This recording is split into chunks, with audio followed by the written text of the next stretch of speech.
Hello friends, myself Harsh Sharma and welcome you all in this amazing series of Business Studies Class 12 Chapter number 1 which is Management। तो आज जैसा कि मैंने आपको कहा था कि आज हमारी वीडियो का लास्ट लेक्चर है जिसमें हम मेनली दो टॉपिक पढ़ेंगे। सबसे पहले कैरेक्टरिस्टिक्स ऑफ कोऑर्डिनेशन की कोऑर्डिनेशन के क्या कैरेक्टरिस्टिक्स होते हैं and then last is importance of management. तो देखो कैरेक्टरिस्टिक्स ऑफ कोऑर्डिनेशन की क्या कैरेक्टरिस्टिक्स होते हैं। तो सबसे पहले कोऑर्डिनेशन इंटीग्रेट्स ग्रुप एफर्ट्स। बात समझो, इंटीग्रेट का मतलब सबसे पहले समझो। इंटीग्रेटेड का मतलब होता है किसी चीज को जोड़ना। ऐसी जब एक और दूसरी चीज को जब हम जोड़ते हैं किसी एक रीजन के लिए कि वो एक साथ मिलकर काम करे, और कोऑर्डिनेशन के अंदर हम यही सब चीजें तो सीख रहे हैं कि जब सब एक साथ मिलकर काम करते हैं that is your coordination. Synchronization, harmonification and unification. Okay, it integrates diverse business activities into purposeful group activity. Diverse मतलब बिल्कुल डिफरेंट जो होते हैं, डाइवर्स मीन्स डिफरेंट। तो ये डिफरेंट एक्टिविटीज को जब पर्पसफुल ग्रुप एक्टिविटी में कन्वर्ट करता है, डिफरेंट एक्टिविटीज बिजनेस एक्टिविटीज को जब कोई चीज आपकी किसी पर्पसफुल ग्रुप एक्टिविटी के अंदर जब कोई चीज क्या करते हैं, इंटीग्रेट करते हैं, मीन्स मिलाते हैं। और क्या देखते हैं, और फिर उस पर क्या देख रहे होते हैं, ensuring that all people work in different direction to achieve organizational goals। ये देखते हैं, इंश्योर करते हैं क्या कि जितने भी लोग अलग अलग डायरेक्शन में काम कर रहे हैं वो ये देखे कि उनका मेन जो डायरेक्शन है, अलग अलग डायरेक्शन कोई भी पकड़ो लेकिन मेन डायरेक्शन कहाँ जानी है। मेन डायरेक्शन आपको जानी है कि आपको 100 करोड़ का प्रॉफिट, सपोज करो 100 करोड़ का प्रॉफिट सेट करें, ठीक है। तो क्या करते हैं, हर इंडिविजुअल पर्सन का अपना अपना अलग तरीका होता है चीजों को सेट करने का, ठीक है। तो हर इंडिविजुअल पर्सन के एफर्ट्स को जब हम एक ग्रुप में कन्वर्ट कर देंगे ना, है ना, और फिर वो ग्रुप क्या करेगा, जितने भी लोग क्या कर रहे थे, आपके डिफरेंट डायरेक्शन में काम कर रहे थे, उन सबका डायरेक्शन फिर एक ही जगह पर जाएगा। किस तरफ जाएगा, टू अचीव ऑर्गेनाइजेशन गोल्स। तो that is your integrated group efforts. Means आपका जो डाइवर्स एक्टिविटीज होती है बिजनेस एक्टिविटीज, उसको जब आप पर्पसफुल बिजनेस एक्टिविटीज में, पर्पसफुल ग्रुप एक्टिविटी में जब आप मिलाते हो, जब आप जोड़ते हो, जब आप कन्वर्ट करते हो, तो आपको हो जाता है इंटीग्रेट ग्रुप एफर्ट। देखो पहले सिर्फ एक अकेले इंसान का एफर्ट लग रहा था, अब जब 100 लोगों का एफर्ट लग रहा है तो that is a group effort. और यही तो चीज होती है, एक जने की जगह जब 100 लोग मिलकर काम करें दैट इज अ कोऑर्डिनेशन, और गोल भी जल्दी और अच्छा अचीव होगा। Next, coordination ensures unity of action. Action में यूनिटी रहेगी, क्या रहेगी, यूनिटी, एकता रहेगी। Okay, it directs the activities of different departments and employees towards achievement of common goals and brings unity in individual efforts. It directs the activity of different departments and employees. It means ये जो coordination होता है ना, ये अलग अलग department की activities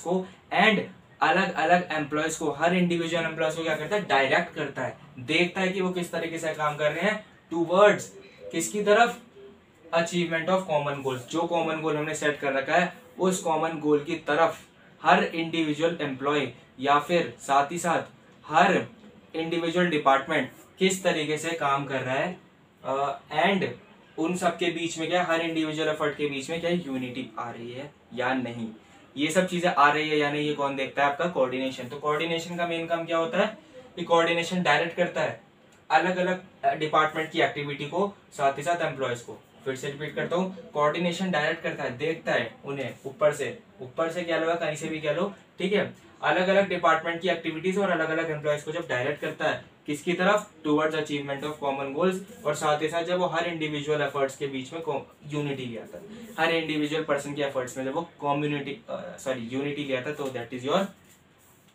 coordination ensures unity of action. Coordination क्या है, यूनिटी ऑफ एक्शन की तरफ देख रहा है, यूनिटी ऑफ एक्शन की तरफ ध्यान दे रहा है। Okay, next, coordination is a continuous process. बहुत ही इंपॉर्टेंट पॉइंट है, वैसे तो सभी इंपॉर्टेंट है बट ये तो ऐसे पॉइंट है, ये 5 पॉइंट है, बेसिकली 6 पॉइंट्स हैं, अभी मैंने 5 लिखे हैं। ओके, तो ये सारे पॉइंट्स ऐसे बहुत इंपॉर्टेंट है, ठीक है।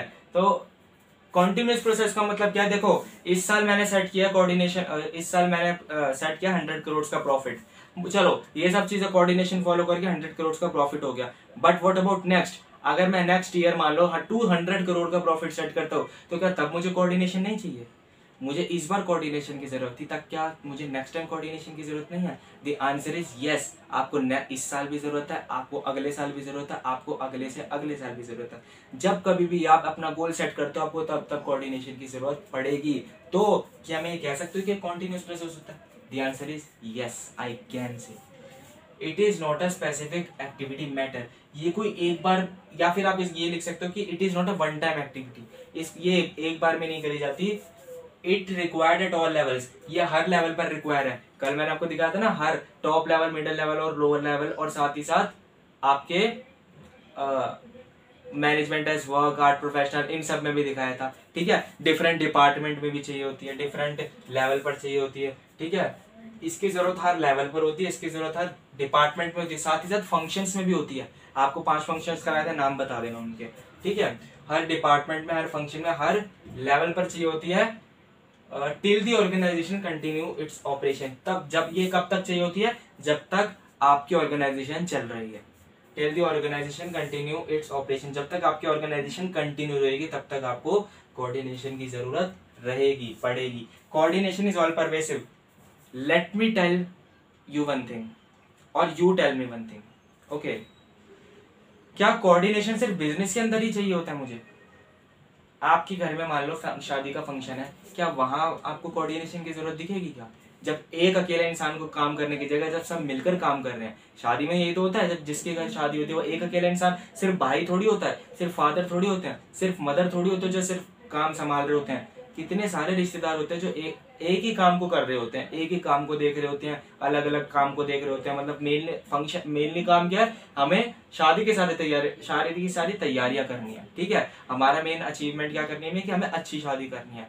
तो वहां पर भी तो कोऑर्डिनेशन की जरूरत होगी, जब वहां सब मिलकर काम करेंगे। तो यह इट इज ऑल परवेसिव, इसकी जरूरत हर जगह है। चाहे आप इंडिया में बोलो, चाहे आप अमेरिका में बोलो, चाहे आप यूरोप में बोलो, चाहे आप एशिया में बोलो। Okay, it is a universal in nature, ये यूनिवर्सल है, ये हर जगह प्रेजेंट है। Synchronise the activity in nature, synchronise the activity of all levels and departments. Synchronisation मतलब बताया था ना मैंने, मतलब जब किसी चीज को मिला देते हो, दैट इज और synchronisation. Synchronisation of the activities of all level, सारे लेवल की एक्टिविटीज को आप जब मिला देते हो, सारे डिपार्टमेंट की एक्टिविटीज को जब आप मिला देते हो, as they are independent to maintain organisational balance, ताकि आपकी ऑर्गेनाइजेशन का क्या बैलेंस बना रहे। अब एक अकेला इंसान कर रहा है, वो पूरी ऑर्गेनाइजेशन को कैसे संभालेगा यार? एक अकेला इंसान पूरी शादी के फंक्शन को नहीं संभाल सकता, है ना? सबका साथ चाहिए।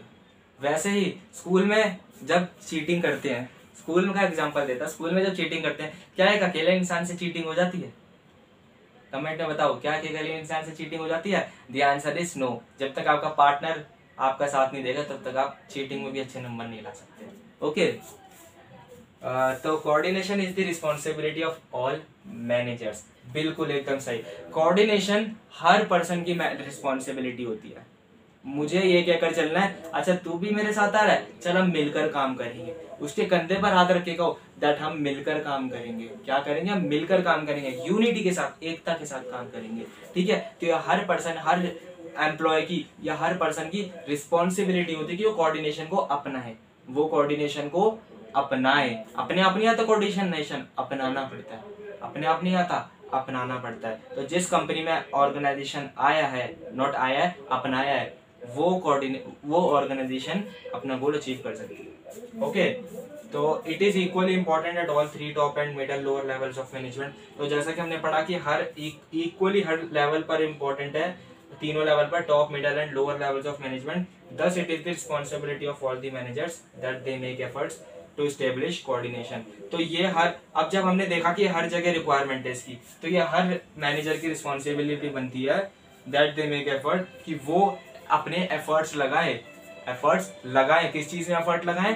ताकि आपकी कंपनी के ऑर्गेनाइजेशन में कोऑर्डिनेशन बनाने के लिए एफर्ट लगाएं। आप इसका स्क्रीनशॉट ले सकते हो। अब बात करते हैं 6 पॉइंट की। अब आता है आपका next point, last point, 6 point, coordination is a deliberate function. जैसे कि मैंने बताया, कोऑर्डिनेशन हमें लाना पड़ता है। तो कोऑर्डिनेशन देखो अपने आप से कभी नहीं आता, ये जानबूझकर किया जाने वाला एक फंक्शन होता है, जानबूझकर किया जाने वाला एक प्रोसेस होता है। क्या? Coordination. Coordination is a deliberate function. Deliberate का मतलब जानबूझकर। डेलिब्रेट मतलब जानबूझकर कोई चीज हम करते हैं ना तो वो होता है। Coordination is a deliberate function. Coordination अपने आप से नहीं होता, कोऑर्डिनेशन को हमें करना पड़ता है, जानबूझकर करना पड़ता है। Coordination is never established by itself. Coordination कभी अपने आप से नहीं बनता, बल्कि rather it is a conscious effort on the part of every manager। जब बल्कि ये conscious effort होता है हर मैनेजर का, हर मैनेजर का conscious effort होता है, ठीक है। conscious effort मतलब conscious मतलब आप ये कह लो कोई चीज होश में होती है ना, कोई चीज है ना, like that, okay, हाँ वही, जब कोई जगी हुई कोई चीज होती है, ठीक है। तो एक तरीके से हम किस जब होश में होते हैं तब हम जो मेहनत लगाते हैं, हम जब होश में होते हैं, हम जब कोई चीज जानबूझकर करते हैं, है ना। बेहोशी में थोड़ी ना कोई इंसान करेगा, कोई भी काम इंसान जानबूझकर कब करेगा, जब वो होश में होगा, ठीक है। तो ये भी डेलिब्रेट फंक्शन, कोऑर्डिनेशन भी हर इंसान कब करेगा, जब कॉन्शियस एफर्ट लगेगा, जब वो होश में आकर जब कोई वो जानबूझकर कोई चीज करेगा, तो ये तभी होगा coordination. Coordination is a voluntary effort of employees to help one another. देखो कोऑर्डिनेशन ना एक तरीके से ये भी कह सकते हो कि ठीक है बहुत जरूरी है, बट ये एम्प्लॉयज की मर्जी होती है करना ना करना। एम्प्लॉयज की मर्जी होती है, भाई हम चाहते हैं कि ठीक है हम सब एक साथ मिलकर काम करें ताकि हम ऊपर हो जाए, ठीक है। तो तब आपको ये वहां पर वो चीज करनी बहुत जरूरी है। अब वॉलंटरी एफर्ट ऑफ एम्प्लॉयज इसलिए लिखा है क्योंकि भाई एम्प्लॉय की मर्जी नहीं भी होगी तब भी करेगा, बट अगर कंपनी को ऊपर उठाना है ना तो ये कभी मत सोचना कि एम्प्लॉय की मर्जी है। कंपनी को ऊपर उठाने के लिए पीछे से बॉस डंडे मारने के लिए तैयार है, तो वहां हमारी मर्जी नहीं चलेगी एक दूसरे की हेल्प करने में, वहां हमें मजबूरी में हेल्प करनी पड़ेगी। तो कोऑर्डिनेशन आप ये कह सकते हो बहुत जरूरी होता है, वो हमें खुद से लाना पड़ता है, अपने आप से नहीं आता। तो effective organisation can not be achieved without cooperation of group members, ठीक है। अब देखो मैंने भी जैसा भी आपको बताया कि एम्प्लॉय की मर्जी होती है कि उसको कोऑर्डिनेशन में रहकर काम करना है या नहीं, बट ऊपर से बॉस है तो मजबूरी में करना पड़ेगा, ठीक है। तो इस वजह से कोऑर्डिनेशन आपकी कभी इफेक्टिव तरीके से अचीव नहीं हो पाएगी जब तक आप सब ग्रुप मेंबर्स इफेक्टिव काम नहीं करोगे। फिर से रिपीट करता हूँ, कोऑर्डिनेशन कभी भी आपकी इफेक्टिव तरीके से अचीव नहीं हो पाएगी जब तक आपके ग्रुप मेंबर कोऑपरेट होकर काम नहीं करेंगे। कोऑपरेट मतलब एक साथ मिलजुल कर काम नहीं करेंगे, ठीक है। तो इफेक्टिव का मतलब क्या होता है आप मुझे बताना, और मैंने आपको क्या हिंट दिया था जिससे आप इफेक्टिव और एफिशिएंसी के बीच में डिफरेंस बताओ, तो कमेंट में बता देना, ओके। आप पढ़ते जल्दी से इंपॉर्टेंस। तो देखो मैं आपको अब ये कह रहा हूँ इंपॉर्टेंस ऑफ मैनेजमेंट की बात करता हूँ। इंपॉर्टेंस ऑफ मैनेजमेंट मैंने लास्ट टॉपिक इसलिए उठाया सबसे लास्ट क्योंकि मैं चाहता था सबसे पहले आपको मैनेजमेंट के बारे में बताऊं, that what is management, management का मतलब क्या होता है। हमने सारी चीजें पढ़ ली मैनेजमेंट, आपका चैप्टर खत्म देखा जाए तो। अब मेन हमारा जो सबसे इंपॉर्टेंट लास्ट टॉपिक बचा है वो इंपॉर्टेंस ऑफ मैनेजमेंट, मैनेजमेंट क्यों जरूरी है। तो सबसे पहले अचीविंग ग्रुप गोल्स। तो देखो आप मैनेजमेंट का इस्तेमाल क्यों कर रहे हो, मैनेजमेंट का इस्तेमाल आप इसलिए करो ताकि आप ग्रुप गोल अचीव कर सको। क्या कर सको, ग्रुप गोल अचीव कर सको। देखो management creates team work and coordination in the group. Management क्या, managers give common direction to individual efforts in achieving overall organisations overall goals of the organisation. देखो मैनेजमेंट क्रिएट्स टीम वर्क। देखो management का मतलब ये होता है कि वो जब सब टीम के साथ चले, एक अकेला इंसान ना चले बल्कि टीम के साथ चले, यही आपकी होती है मैनेजमेंट। यही होता है ना, it is a process of all things getting things to be done effectively and efficiently, यही थी ना definition, okay. Management creates team work, तो ये टीम वर्क होता है मैनेजमेंट के अंदर, साथ ही साथ कोऑर्डिनेशन होता है। अब कोऑर्डिनेशन तो हमने समझ ही लिया, तालमेल, एकता, और जब सब मिलजुल कर काम करते हैं दैट इज योर कोऑर्डिनेशन, ठीक है। तो एक ग्रुप के अंदर ग्रुप के अंदर जब कोऑर्डिनेशन होती है और साथ ही साथ टीम वर्क होता है तो इससे आप क्या कर सकते हो, अपना ग्रुप गोल अचीव कर सकते हो। और मैनेजर्स क्या करते हैं, एक डायरेक्शन दे देते हैं जिस पर सबको चलना होता है, एक डायरेक्शन दे देते हैं हर इंडिविजुअल पर्सन को, ताकि वो हर इंडिविजुअल पर्सन एफर्ट लगाए ताकि वो अपने ऑर्गेनाइजेशन का गोल अचीव कर सके, okay. Next is increasing efficiency. Management increases efficiency by using resources in the best possible manner to reduce cost and increase productivity. तो देखो इंक्रीज एफिशिएंसी कैसे, जब मैनेजमेंट अगर हम यूज करेंगे, मैनेजमेंट अप्लाई करके अगर हम देखेंगे तो क्या होगा, हम अपनी एफिशिएंसी को इंक्रीज करेंगे। एफिशिएंसी को कैसे इंक्रीज करेंगे, जब हम रिसोर्सेज को अच्छे से यूज करेंगे। रिसोर्सेज को अच्छे से यूज कर रहे हैं तब आपकी एफिशिएंसी इंक्रीज हो रही है। रिसोर्सेज कैसे यूज कर रहे हो, जब आप कम से कम कीमत लगाकर ज्यादा से ज्यादा प्रोडक्टिविटी कर रहे हो। जब आप कम से कम कॉस्ट लगाकर किसी चीज का जब ज्यादा से ज्यादा प्रोडक्शन करते हो, दैट इज योर एफिशिएंसी। और इफेक्टिवनेस, जब आप कम से कम टाइम लगाकर ज्यादा से ज्यादा काम कंप्लीट करते हो, जब आप कम से कम टाइम लगाकर ज्यादा से ज्यादा काम कंप्लीट करते हो, that is effectiveness. Okay, homework दिया था बट फिर भी मैंने बता दिया आपको ये चीज, फिर भी बता देना, कोई बात नहीं। क्रिएट्स डायनेमिक ऑर्गेनाइजेशन, डायनेमिक मतलब चेंज टू, जब चेंज होती रहती है कोई चीज। अब मैनेजमेंट अगर आप यूज कर रहे हो, मैनेजमेंट अपनी ऑर्गेनाइजेशन में यूज करो, तो पता लगा सकते हो कि आपकी ऑर्गेनाइजेशन में कब कोई चीज चेंज हो रही है। किसी भी पल कोई भी चीज चेंज हो सकती है, तो आप पता लगा सकते हो। प्रिडिक्ट करना तो खैर आसान नहीं होता, बट फिर भी आप आइडिया लगा सकते हो। Management help the employees overcome their resistance to change and adapt as per changing situation to ensure its survival and growth. Management के थ्रू आप पता लगा सकते हो कि मार्केट में भी क्या चेंज हो रहा है या क्या चेंज हो गया है, ठीक है, जिसके वजह से आप अपने आप को उसकी तरफ अडॉप्ट कर लो, जिसकी वजह से आप अपने मैनेजमेंट को एक चेंजिंग एनवायरनमेंट की तरफ ले जाओ। अगर गर्मी के कपड़े, अगर ठंड से गर्मी आ गई तो आपने देखा कि भाई एनवायरनमेंट चेंज हो गया, अब गर्मी के कपड़े बनाने पड़ेंगे, तो आप अपने आप को कहाँ शिफ्ट कर दोगे, गर्मी की तरफ। ये कैसे पता लगाओगे, मैनेजमेंट के through. Achieving personal objectives, management helps the individuals achieve their personal goals while working towards the organisation objective. अब मैनेजमेंट हेल्प करती है कि जब आप एक इंडिविजुअल पर्सन ऑर्गेनाइजेशन गोल के लिए काम कर रहा है, तो कहीं ना कहीं वो एक तरीके से अपने पर्सनल ऑब्जेक्टिव के लिए भी सोचता है। उसमें उसका पर्सनल ऑब्जेक्टिव भी होता है कि उसको भी अलग से कुछ ना कुछ मिलेगा। Management helps individual person, management help करती है हर एक इंडिविजुअल पर्सन को कि वो पर्सनल गोल अचीव कर सके, जब वो ऑर्गेनाइजेशन गोल एक्टिविटी कंप्लीट कर रहे हो, जब वो ऑर्गेनाइजेशन गोल अचीव करने की कोशिश कर रहे हो, तब वो एक तरीके से पर्सनल ऑब्जेक्टिव भी अचीव कर रहे हैं। जो अच्छे, क्योंकि ये होता है ना, जो ज्यादा अच्छे परफॉर्मेंस देगा उसे पर्सनल ऑब्जेक्टिव में फायदा होगा, उसे ज्यादा रिवॉर्ड मिलेंगे। ज्यादा रिवॉर्ड मिलने का आप क्या कह सकते हो, पर्सनल गोल उसे मिल रहा है। अगर वो ऑर्गेनाइजेशन के गोल के बारे में सोच रहा है, तो कहीं ना कहीं उसको वो अपने पर्सनल गोल के लिए भी और ज्यादा ग्रो हो रहा है, ठीक है। डेवलपमेंट ऑफ सोसाइटी, अब हम मैनेजमेंट का यूज कर रहे हैं। मैनेजमेंट अगर हमारे ऑर्गेनाइजेशन में, तो हम डेवलपमेंट भी कर सकते हैं सोसाइटी का। कैसे, management help in the development of society, कैसे, by producing good quality products. जब हम गुड क्वालिटी प्रोडक्ट्स भेजेंगे, एक बार क्या हुआ था, मैं एक चीज बताता हूँ, एक बार आपको सबको पता होगा वो चीज, ठीक है। एक नूडल था जिसके अंदर एक केस चल रहा था। ओके, एक नूडल था जिसके अंदर एक केस चल रहा था। क्यों, आई डोंट नो कि यह सच है या नहीं, बट सुनने में आई थी ये चीज बहुत साल पहले कि इसके अंदर लाइक लीजर्ड मिली है, इसके अंदर लाइक कॉकरोच मिला है, जिस वजह से वो काफी साल तक प्रोडक्शन उसकी बंद कर दी गई थी, बट अब वो फिर से स्टार्ट हो चुकी है। तो हमारी जिम्मेदारी की गुड क्वालिटी प्रोडक्ट्स बनाए, सोसाइटी को दें, क्योंकि सोसाइटी से हम इतनी सारी चीजें ले रहे हैं, ठीक है। क्रिएटिंग एम्प्लॉयमेंट अपॉर्चुनिटीज, हम अलग अलग जगह जाकर एम्प्लॉयमेंट अपॉर्चुनिटीज दें, लाइक विलेजेस जैसे एरिया में एम्प्लॉयमेंट अपॉर्चुनिटीज दें।